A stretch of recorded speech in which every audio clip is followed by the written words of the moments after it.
क्योंकि हम लोग जीवन में दोनों भाई एक दूसरे के साथ हम लोगों का जो संगत है और संबंध है वो शुरुआत से एक दूसरे के साथ है। और हाँ, मैं एंजॉय नहीं कर पाया कि वहाँ पे बहुत सारे हमारे चाहने वाले, प्यार करने वाले लोग थे। 5-6 हज़ार अब जिंदाबाद के नारा लगाने लगे, दिक्कत हो गया मुझे, बट उनका प्यार है, उसके लिए मुझे सही सुने। खेसारी लाल यादव कह रहे हैं कि हमारा ये बचपन से संगतिया है पवन सिंह, जिसका हम कदम कदम यात्रा में भी अब खेसारी लाल यादव खुलकर बोल रहे हैं पवन सिंह की सपोर्ट करने के लिए, और आरा में अब चुनावी प्रचार भी करने के लिए जाने के लिए तैयार। नमस्कार, मैं श्याम जी को रास्ता देख रहे हैं श्याम जी भाई बसवंडीपुर।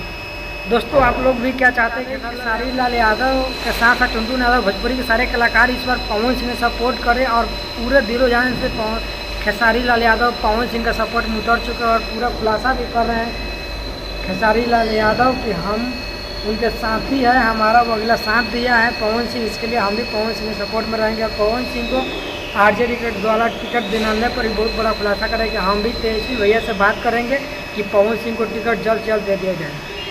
वीडियो अच्छा लगा तो लाइक कीजिए, शेयर कीजिए, कमेंट कीजिए।